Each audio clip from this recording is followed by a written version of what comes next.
Harry Potter y el prisionero de Azkaban. Capítulo 10. El mapa del merodeador. La señora Pomfrey insistió en que Harry se quedara en la enfermería el fin de semana. El muchacho no se quejó, pero no le permitió que tirara los restos de la Nimbus 2000. Sabía que era una tontería y que la Nimbus no podía repararse, pero Harry no podía evitarlo. Era como perder a uno de sus mejores amigos.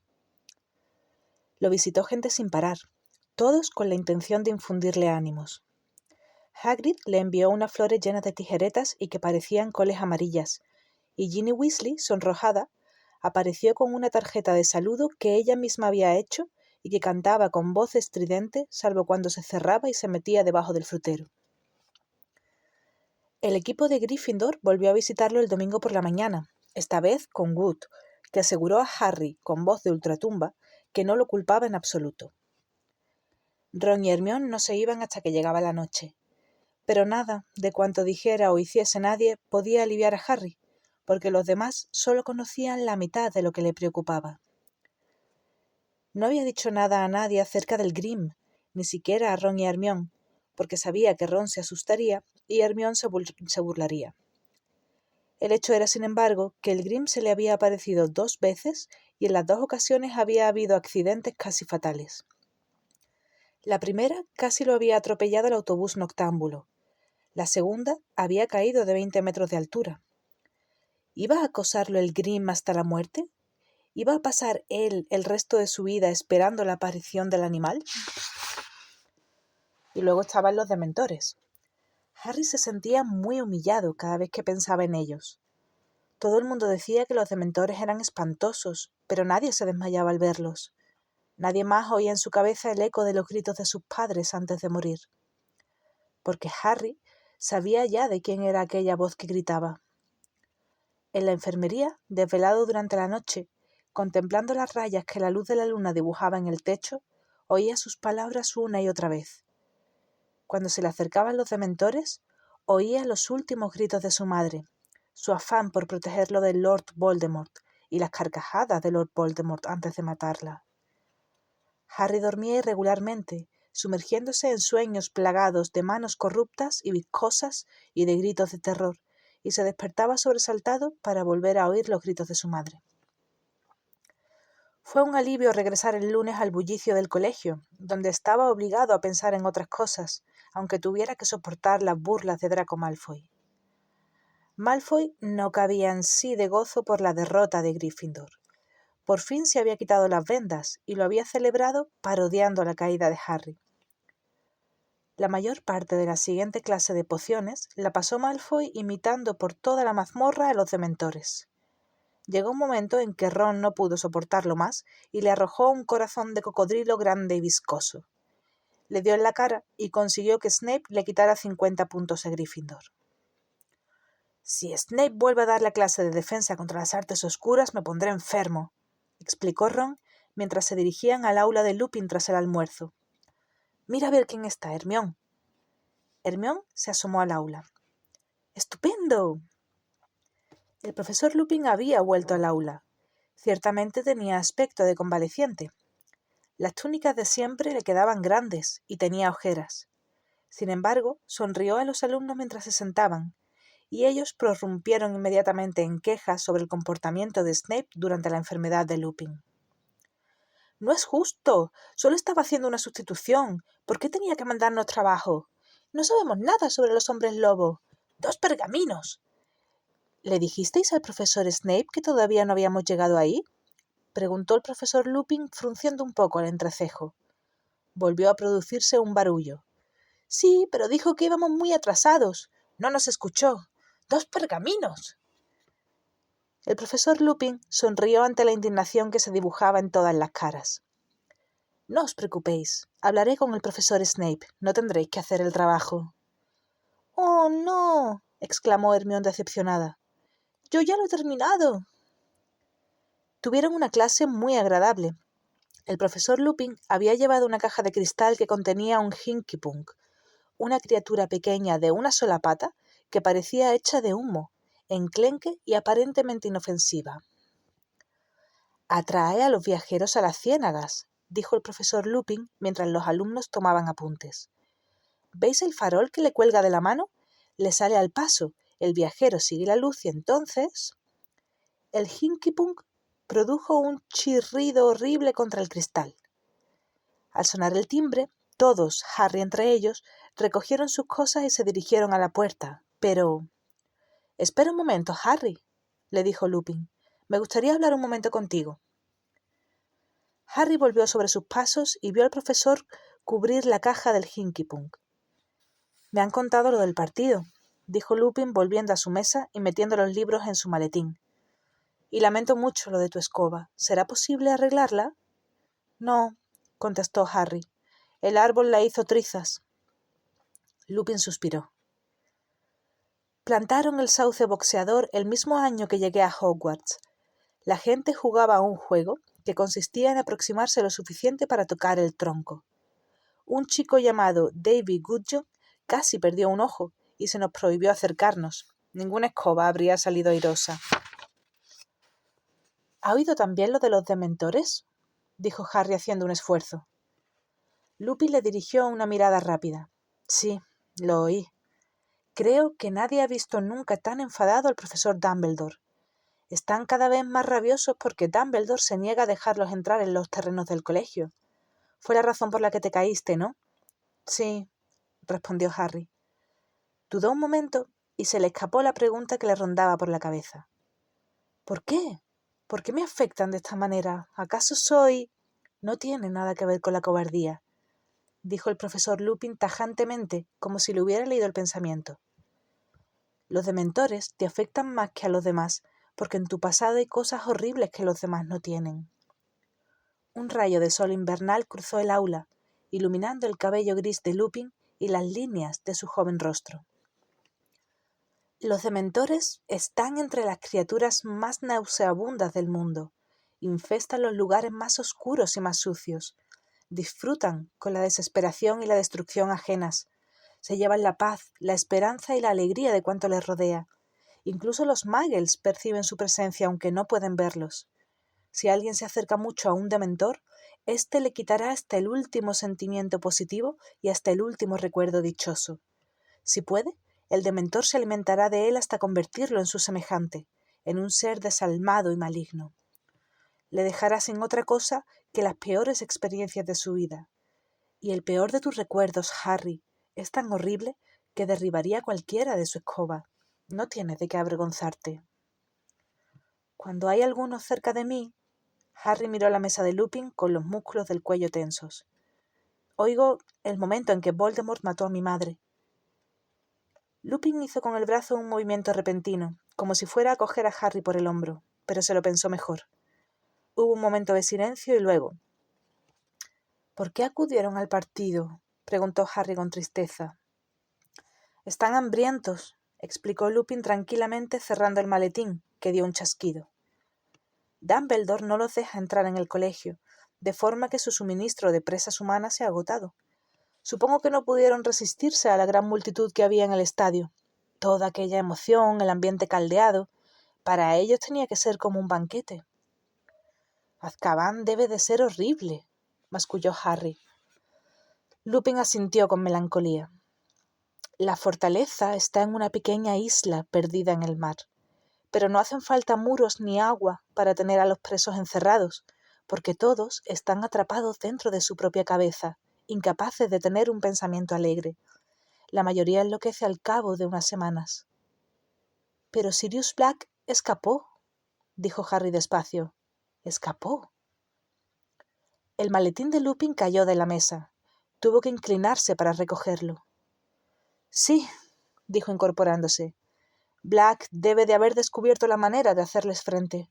Yo no lo habría creído posible. En teoría, los dementores quitan al brujo todos sus poderes y están con él el tiempo suficiente. Usted ahuyentó en el tren a aquel dementor, dijo Harry de repente. Hay algunas defensas que uno puede utilizar, explicó Lupin. Pero en el tren solo había un dementor. Cuantos más hay, más difícil resulta defenderse.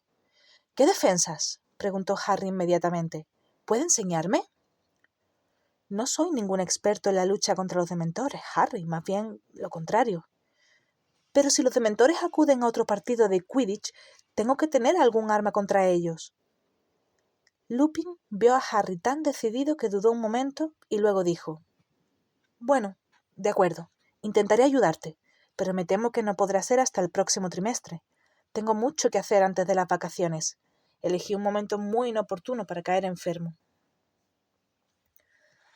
Con la promesa de que Lupin le daría clases antidementores, la esperanza de que tal vez no tuviera que volver a oír la muerte de su madre y la derrota que Ravenclaw infligió a Hufflepuff en el partido de Quidditch de finales de noviembre, el estado de ánimo de Harry mejoró mucho.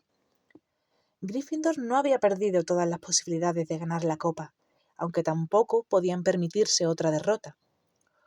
Wood recuperó su energía obsesiva y entrenó al equipo con la dureza de costumbre bajo la fría llovizna que persistió durante todo el mes de diciembre.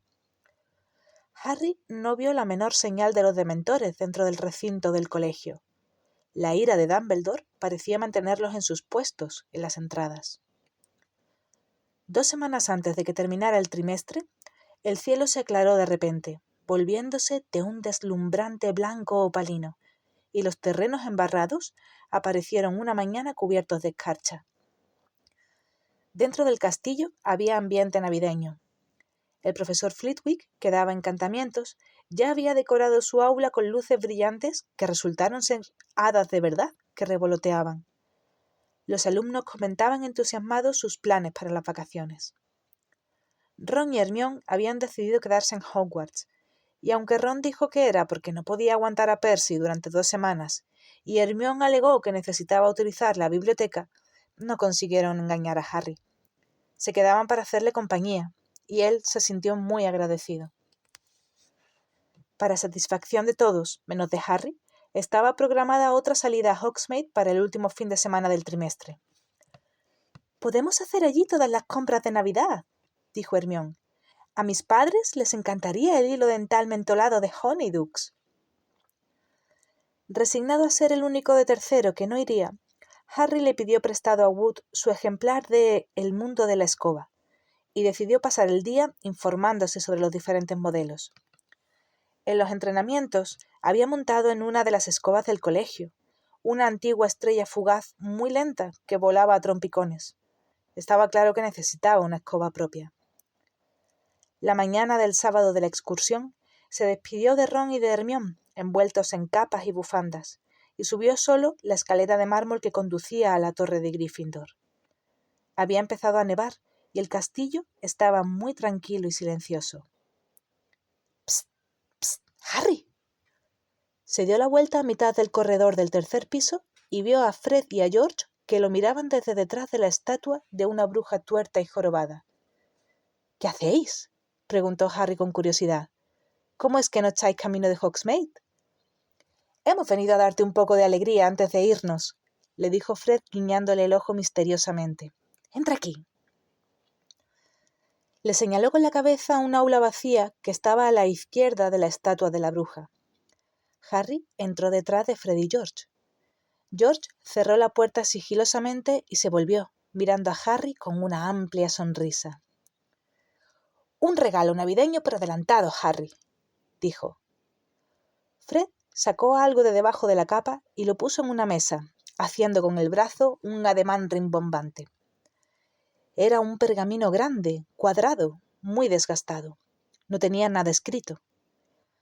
Harry, sospechando que fuera una de las bromas de Fred y George, lo miró con detenimiento. «¿Qué es?» «Esto, Harry, es el secreto de nuestro éxito», dijo George acariciando el pergamino. «Nos cuesta desprendernos de él», dijo Fred, «pero anoche llegamos a la conclusión de que tú lo necesitas más que nosotros. De todas formas no lo sabemos de memoria. Tuyo es. A nosotros ya no nos hace falta». «¿Y para qué necesito un pergamino viejo?», preguntó Harry. «¿Un pergamino viejo?», exclamó Fred cerrando los ojos y haciendo una mueca de dolor, como si Harry lo hubiera ofendido gravemente. «Explícaselo, George». «Bueno, Harry, cuando estábamos en primero y éramos jóvenes, despreocupados e inocentes». Harry se rió. Dudaba que Fred y George hubieran sido inocentes alguna vez. Bueno, más inocentes de lo que somos ahora. Tuvimos un pequeño problema con Filch. tiramos una bomba fétida en el pasillo y se molestó. Así que nos llevó a su despacho y empezó a amenazarnos con el habitual castigo de descuartizamiento. Y fue inevitable que viéramos en uno de sus archivadores un cajón en que ponía «confiscado y altamente peligroso». «No me digáis», dijo Harry sonriendo. «Bueno, ¿qué habrías hecho tú?», preguntó Fred.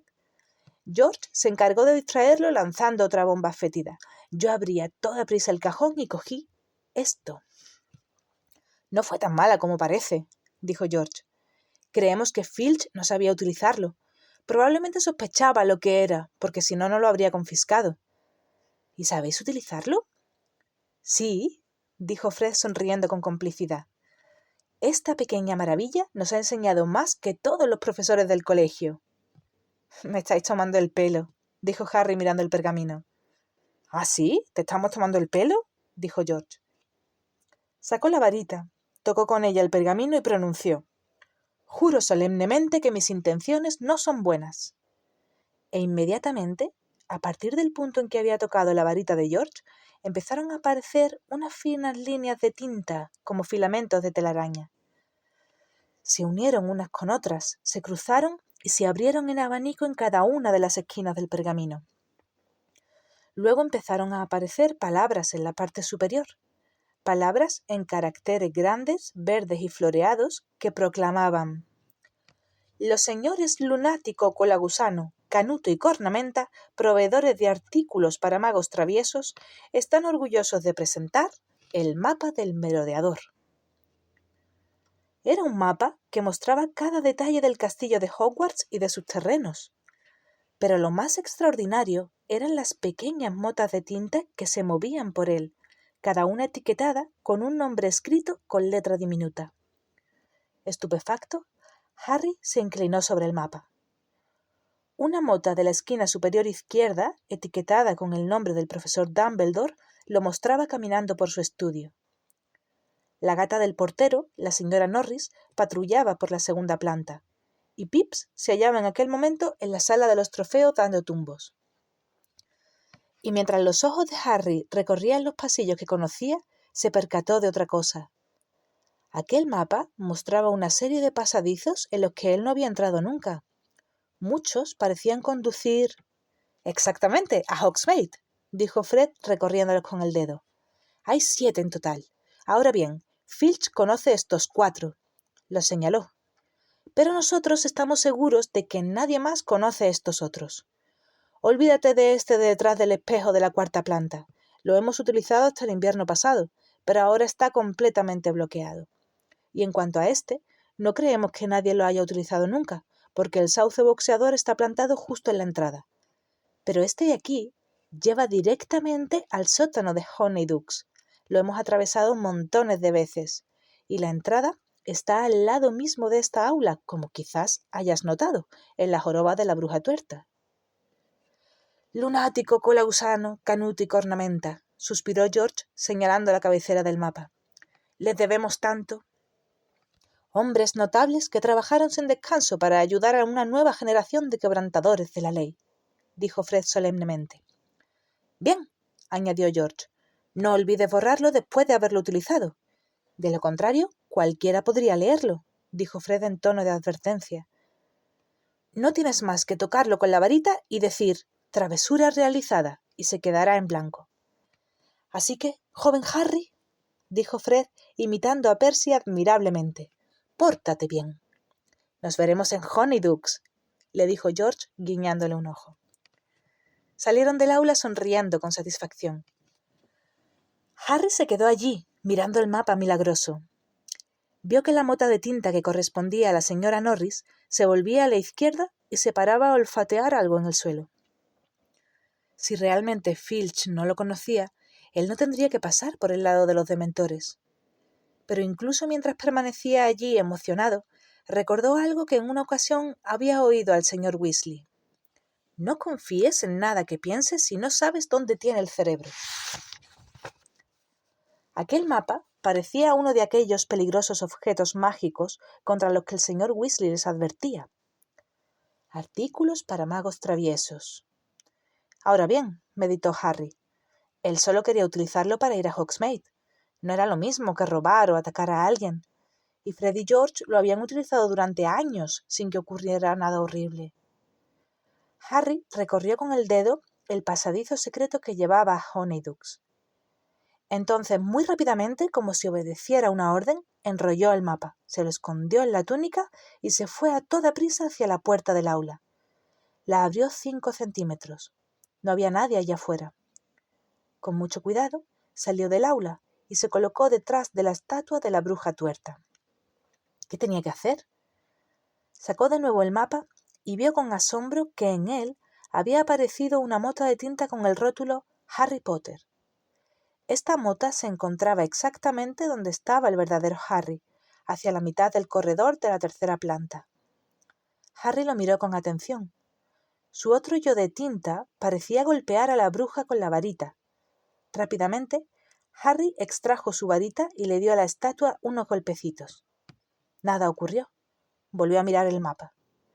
Al lado de la mota había un diminuto letrero, como un bocadillo de tebeo. Decía «Disendio». «¡Disendio!», susurró Harry, volviendo a golpear con la varita la estatua de la bruja. Inmediatamente, la joroba de la estatua se abrió lo suficiente para que pudiera pasar por ella una persona delgada.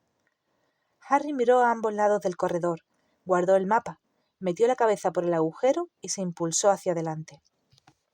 Se deslizó por un largo trecho de lo que parecía un tobogán de piedra y aterrizó en una tierra fría y húmeda. Se puso en pie, mirando a su alrededor. Estaba totalmente oscuro. Levantó la varita, murmuró «Lumos» y vio que se encontraba en un pasadizo muy estrecho, bajo y cubierto de barro. Levantó el mapa, lo golpeó con la punta de la varita y dijo «Travesura realizada». El mapa se quedó inmediatamente en blanco. Lo dobló con cuidado, se lo guardó en la túnica y con el corazón latiéndole con fuerza, sintiéndose al mismo tiempo emocionado y temeroso, se puso en camino. El pasadizo se doblaba y retorcía, más parecido a la madriguera de un conejo gigante que a ninguna otra cosa. Harry corrió por él, con la varita por delante, tropezando de vez en cuando en el suelo irregular. Tardó mucho, pero a Harry le animaba la idea de llegar a Honeydukes. Después de 1 hora más o menos, el camino comenzó a ascender. Jadeando, aceleró el paso. Tenía la cara caliente y los pies muy fríos. 10 minutos después, llegó al pie de una escalera de piedra que se perdía en las alturas. Procurando no hacer ruido, comenzó a subir. 100 escalones, 200. Perdió la cuenta mientras subía mirándose los pies. Luego, de improviso, su cabeza dio en algo duro. Parecía una trampilla. Aguzó el oído mientras se frotaba la cabeza. No oía nada. Muy despacio, levantó ligeramente la trampilla y miró por la rendija. Se encontraba en un sótano lleno de cajas y cajones de madera. Salió y volvió a bajar la trampilla. Se disimulaba tan bien en el suelo cubierto de polvo que era imposible que nadie se diera cuenta de que estaba allí. Harry anduvo sigilosamente hacia la escalera de madera. Ahora oía voces, además del tañido de una campana y el chirriar de una puerta al abrirse y cerrarse. Mientras se preguntaba qué haría, oyó abrirse otra puerta mucho más cerca de él. Alguien se dirigía hacia allí.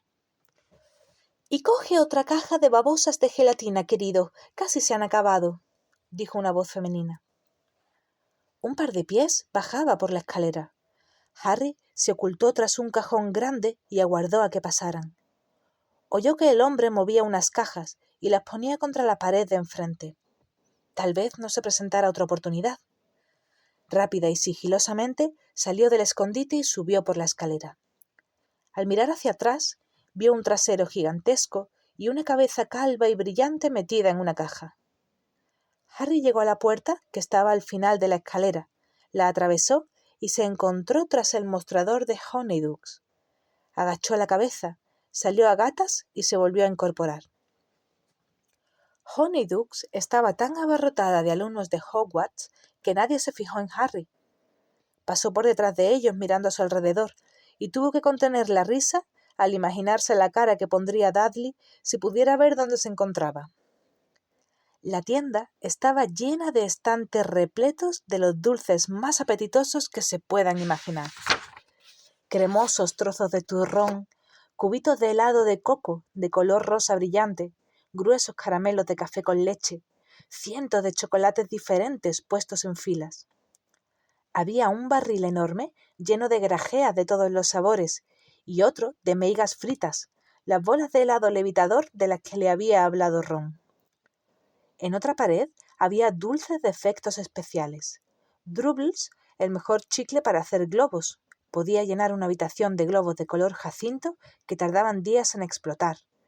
La rara seda dental con sabor a menta, diablillos negros de pimienta, quema a tus amigos con el aliento, ratones de helado, oye a tus dientes rechinar y castañetear. Crema de menta en forma de sapo, realmente saltan en el estómago.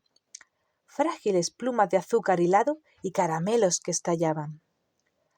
Harry se apretujó entre una multitud de chicos de sexto y vio un letrero colgado en el rincón más apartado de la tienda. Sabores insólitos. Ron y Hermione estaban debajo, observando una bandeja de pirulíes con sabor a sangre. Harry se les acercó a hurtadillas por detrás. «Uf, no, Harry no querrá de estos. Creo que son para vampiros», decía Hermione. «¿Y qué te parece esto?», dijo Ron, acercando un tarro de cucarachas a la nariz de Hermione. «Aún peor», dijo Harry. A Ron casi se le cayó el bote. «¡Harry!», gritó Hermione. «¿Qué haces aquí? ¿Cómo lo has hecho?». «¡Ahí va!», dijo Ron muy impresionado. «Has aprendido a parecerte». «Por supuesto que no», dijo Harry. Bajó la voz para que ninguno de los de sexto pudiera oírle y les contó lo del mapa del merodeador. «¿Por qué Fred y George no me lo han dejado nunca? Son mis hermanos». «Pero Harry no se quedará con él», dijo Hermione, como si la idea fuera absurda. «Se lo entregará a la profesora McGonagall. ¿A que sí, Harry?» «No», contestó Harry. «¿Estás loca?», dijo Ron mirando a Hermione con ojos muy abiertos. «¿Entregar algo tan estupendo?». «Si lo entrego, tendré que explicar dónde lo conseguí. Filch se enteraría de que Fred y George se lo cogieron». «Pero, ¿y Sirius Black?», susurró Hermione. «Podría estar utilizando alguno de los pasadizos del mapa para entrar en el castillo. Los profesores tienen que saberlo». «No puede entrar por un pasadizo», dijo enseguida Harry. «Hay 7 pasadizos secretos en el mapa, ¿verdad? Fred y George saben que Filch conoce 4, y en cuanto a los otros 3, uno está bloqueado y nadie lo puede atravesar. Otro tiene plantado en la entrada el sauce boxeador, de forma que no se puede salir. Y el que acabo de atravesar yo, bien, es realmente difícil distinguir la entrada ahí abajo en el sótano. Así que a menos que supiera que se encontraba allí». Harry dudó. ¿Y si Black sabía que la entrada del pasadizo estaba allí? Ron, sin embargo, se aclaró la garganta y señaló un rótulo que estaba pegado en la parte interior de la puerta de la tienda. «Por orden del Ministerio de Magia. Se recuerda a los clientes que hasta nuevo aviso los dementores patrullarán las calles cada noche después de la puesta de sol. Se ha tomado esta medida pensando en la seguridad de los habitantes de Hogsmeade y se levantará tras la captura de Sirius Black. Es aconsejable, por lo tanto, que los ciudadanos finalicen las compras mucho antes de que se haga de noche. ¡Felices Pascuas!». «¿Lo veis?», dijo Ron en voz baja. «Me gustaría ver a Black tratando de entrar en Honeydukes con los dementores por todo el pueblo. De cualquier forma, los propietarios de Honeydukes lo harían entrar, ¿no? Viven encima de la tienda». «Sí, pero...». Parecía que Hermione se esforzaba por hallar nuevas objeciones. «Mira, a pesar de lo que digas, Harry no debería venir a Hogsmeade porque no tiene autorización. Si alguien lo descubre, se verá en un grave aprieto. Y todavía no ha anochecido. ¿Qué ocurriría si Sirius Black apareciera hoy? ¿Si apareciera ahora?» «Pues que las pasaría moradas para intentar localizar aquí a Harry», dijo Ron, señalando con la cabeza la nieve densa que formaba remolinos al otro lado de las ventanas con parteluz. «Vamos, Hermione, es Navidad. Harry se merece un descanso». Hermione se mordió el labio. Parecía muy preocupada. «¿Me vas a delatar?», le preguntó Harry con una sonrisa. Claro que no, pero la verdad... ¿Has visto las meigas fritas, Harry? Preguntó Ron cogiéndolo del brazo y llevándoselo hasta el tonel en que estaban. ¿Y las babosas de gelatina?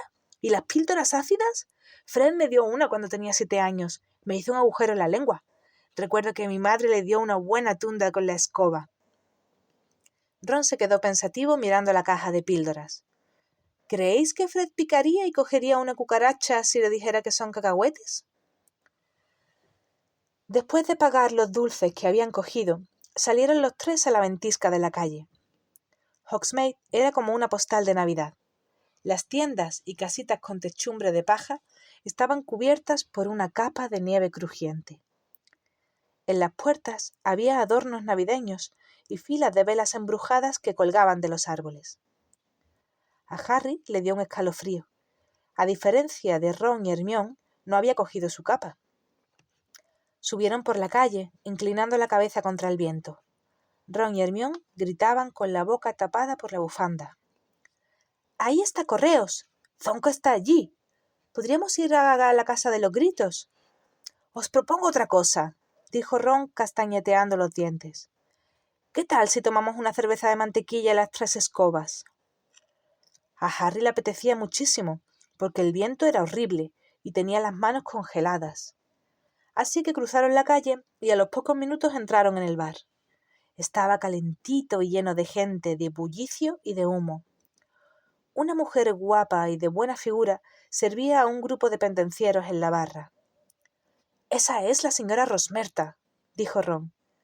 «Voy por las bebidas, ¿eh?», añadió sonrojándose un poco.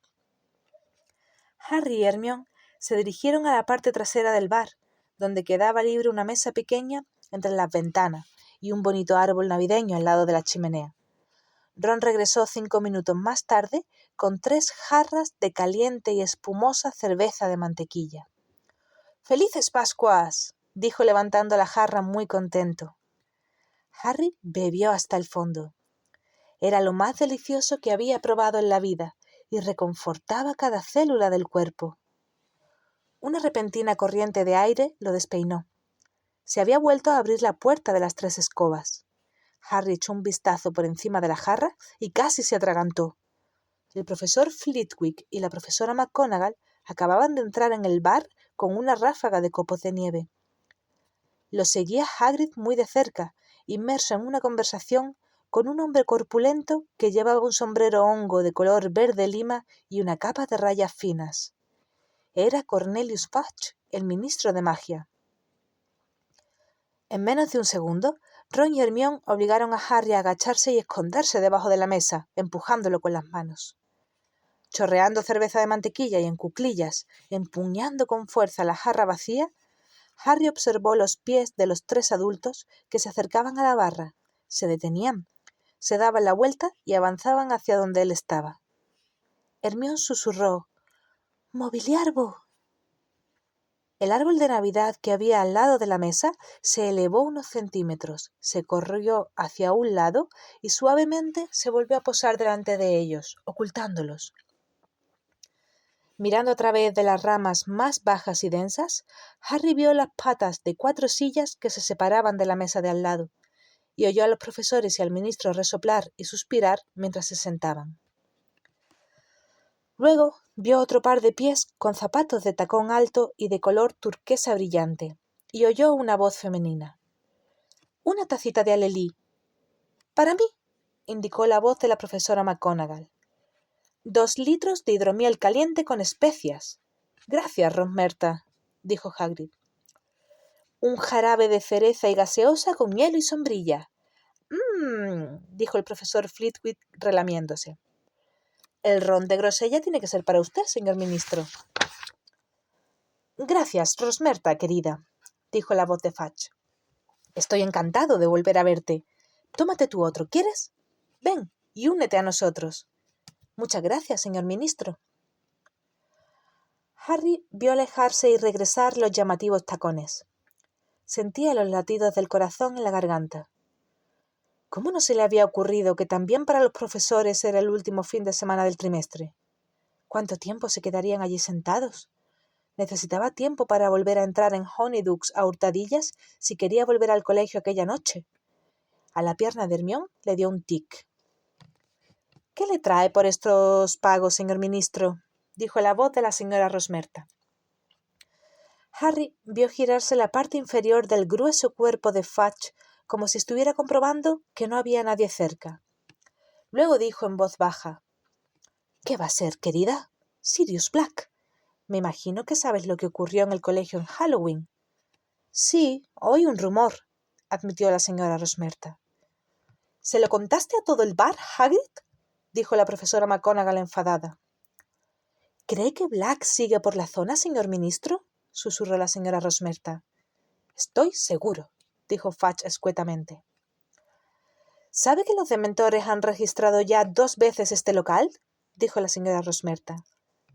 —Me espantaron a toda la clientela. Es fatal para el negocio, señor ministro. —Rosmerta, querida, a mí no me gustan más que a ti —dijo Fudge con incomodidad—, pero son precauciones necesarias. Son un mal necesario. Acabo de tropezarme con algunos. Están furiosos con Dumbledore porque no los deja entrar en los terrenos del castillo. —¡Menos mal! —dijo la profesora McGonagall tajantemente. ¿Cómo íbamos a dar clase con esos monstruos rondando por allí? Bien dicho —dijo el pequeño profesor Flitwick, cuyos pies colgaban a 30 centímetros del suelo. —De todas formas —objetó Fudge—, están aquí para defendernos de algo mucho peor. Todos sabemos de lo que Black es capaz. —¿Sabéis? Todavía me cuesta creerlo —dijo pensativa la señora Rosmerta. De toda la gente que se pasó al lado tenebroso, Sirius Black era el último del que hubiera pensado. Quiero decir, lo recuerdo cuando era un niño en Hogwarts. Si me hubierais dicho entonces en qué se iba a convertir, habría creído que habíais tomado demasiado hidromiel. —No sabes la mitad de la historia, Rosmerta —dijo Fudge con aspereza—. La gente desconoce lo peor. —¿Lo peor? —dijo la señora Rosmerta con la voz impregnada de curiosidad. —¿Peor que matar a toda esa gente? —Desde luego, eso quiero decir —dijo Fudge. —No puedo creerlo. ¿Qué podría ser peor? —Dices que te acuerdas de cuando estaba en Hogwarts, Rosmerta —susurró la profesora McGonagall. ¿Sabes quién era su mejor amigo? —Pues claro —dijo la señora Rosmerta riendo ligeramente—. Nunca se veía al uno sin el otro. La de veces que estuvieron aquí siempre me hacían reír. Un par de cómicos, Sirius Black y James Potter. A Harry se le cayó la jarra de la mano, produciendo un fuerte ruido de metal. Ron le dio con el pie. —Exactamente —dijo la profesora McGonagall—. Black y Potter, cabecillas de su pandilla. Los dos eran muy inteligentes, excepcionalmente inteligentes. Creo que nunca hemos tenido 2 alborotadores como ellos. —No sé —dijo Harry riendo entre dientes—. Fred y George Weasley podrían dejarlos atrás.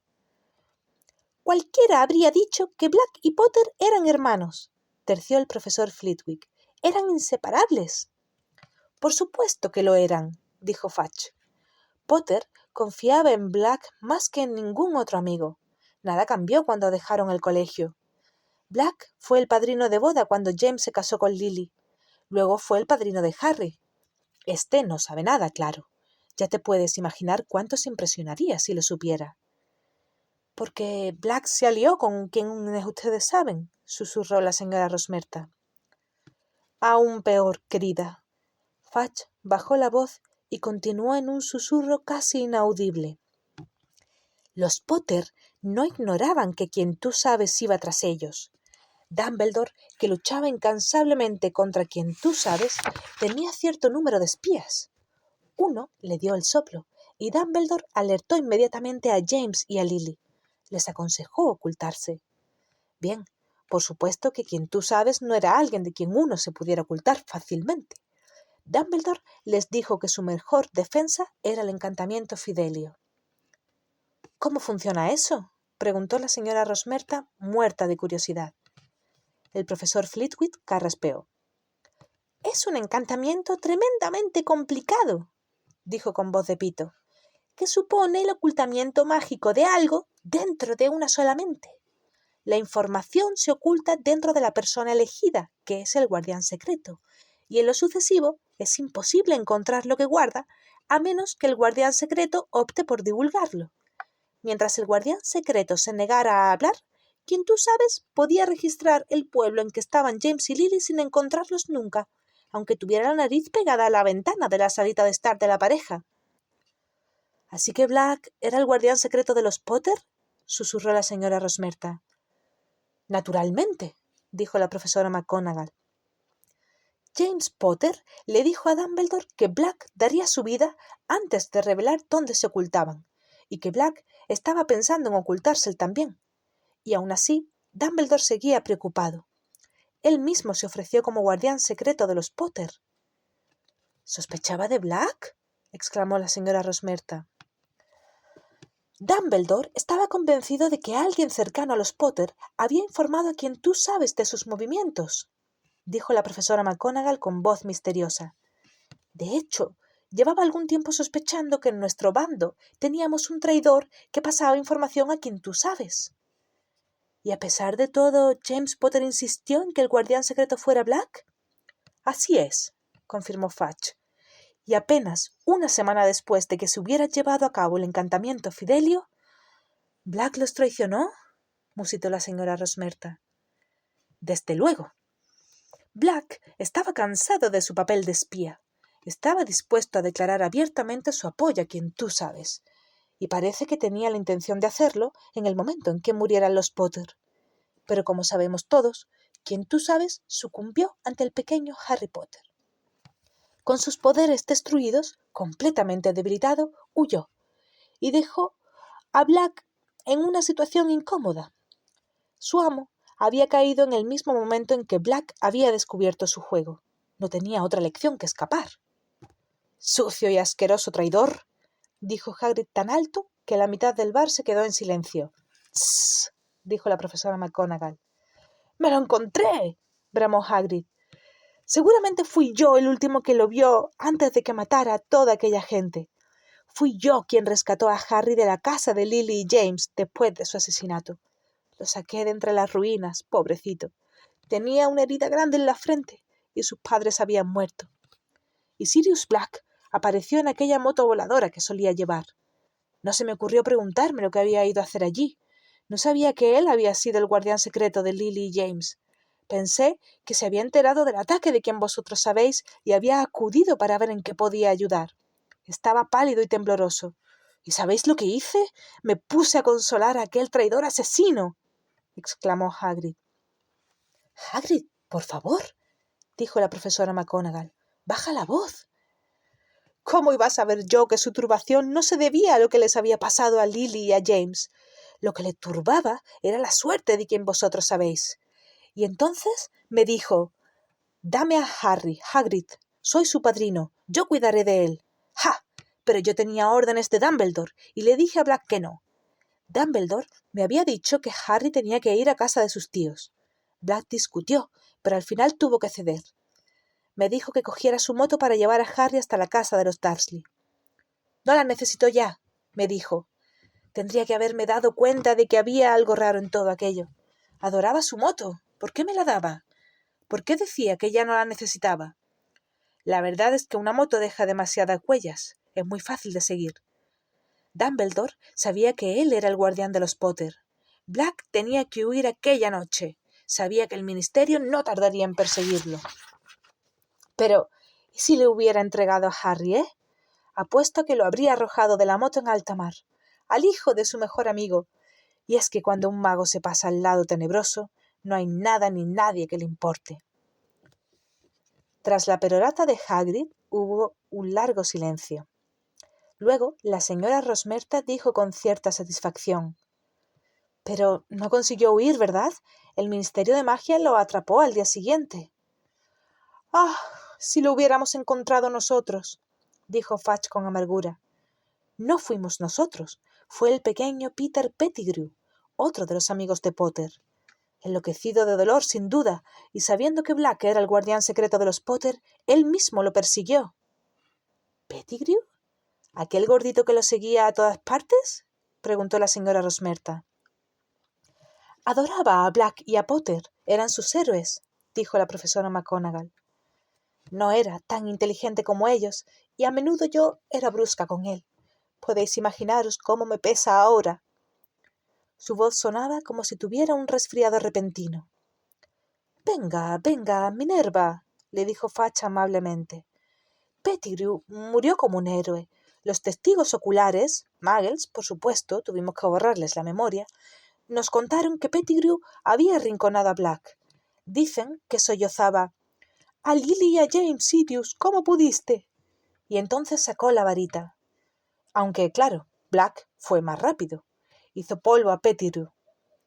La profesora McGonagall se sonó la nariz y dijo con voz llorosa: «¡Qué chico más alocado! ¡Qué bobo! Siempre fue muy malo en los duelos. Tenía que habérselo dejado al ministerio». Os digo que si yo hubiera encontrado a Black antes que Pettigrew, no habría perdido el tiempo con varitas. Lo habría descuartizado miembro por miembro, gruñó Hagrid. No sabes lo que dices, Hagrid, dijo Fudge con brusquedad. Nadie, salvo los muy preparados magos de choque del grupo de operaciones mágicas especiales, habría tenido una oportunidad contra Black, después de haberlo acorralado. En aquel entonces yo era el subsecretario del Departamento de Catástrofes en el mundo de la magia, y fui uno de los primeros en personarse en el lugar de los hechos cuando Black mató a toda aquella gente. Nunca, nunca lo olvidaré. Todavía a veces sueño con ello. Un cráter en el centro de la calle, tan profundo que había reventado las alcantarillas. Había cadáveres por todas partes, muggles gritando, y Black allí, riéndose, con los restos de Pettigrew delante, una túnica manchada de sangre y unos trozos de su cuerpo. La voz de Fudge se detuvo de repente. 5 narices se sonaron. «Bueno, ahí lo tienes, Rosmerta», dijo Fudge con la voz tomada. A Black se lo llevaron 20 miembros del grupo de operaciones mágicas especiales y Pettigrew fue investido caballero de primera clase de la Orden de Merlín, que creo que fue de algún consuelo para su pobre madre. Black ha estado desde entonces en Azkaban. La señora Rosmerta dio un largo suspiro. ¿Es cierto que está loco, señor ministro? Me gustaría poder asegurar que lo estaba, dijo Fudge. Ciertamente, creo que la derrota de su amo lo trastornó durante algún tiempo. El asesinato de Pettigrew y de todos aquellos muggles fue la acción de un hombre acorralado y desesperado, cruel, inútil, sin sentido. Sin embargo, en mi última inspección de Azkaban pude ver a Black. La mayoría de los presos que hay allí hablan en la oscuridad consigo mismos, han perdido el juicio, pero me quedé sorprendido de lo normal que parecía Black. Estuvo hablando conmigo con total sensatez. Fue desconcertante. Me dio la impresión de que se aburría. Me preguntó si había acabado de leer el periódico. Tan sereno como os podáis imaginar, me dijo que echaba de menos los crucigramas. Sí, me quedé estupefacto al comprobar el escaso efecto que los dementores parecían tener sobre él. Y él era uno de los que estaban más vigilados en Azkaban, ¿sabéis? Tenía dementores ante la puerta día y noche. —¿Pero qué pretende al fugarse? —preguntó la señora Rosmerta. —Dios mío, señor ministro, ¿no intentará reunirse con quien usted sabe, verdad? —Me atrevería a afirmar que es su objetivo final —respondió Fudge evasivamente—. Pero esperamos atraparlo antes. Tengo que decir que quien tú sabes, solo y sin amigos, es una cosa, pero con su más devoto seguidor, me estremezco al pensar en lo poco que tardará en volver a alzarse. Hubo un sonido hueco, como cuando el vidrio golpea la madera. Alguien había dejado su vaso. Si tiene que cenar con el director, Cornelius, lo mejor será que nos vayamos acercando al castillo. Todos los pies que había ante Harry volvieron a soportar el cuerpo de sus propietarios. La parte inferior de la capa se balanceó y los llamativos tacones de la señora Rosmerta desaparecieron tras el mostrador. Volvió a abrirse la puerta de las 3 escobas. Entró otra ráfaga de nieve y los profesores desaparecieron. —¿Harry? Las caras de Ron y Hermione se asomaron bajo la mesa. Los dos lo miraron fijamente sin saber qué decir.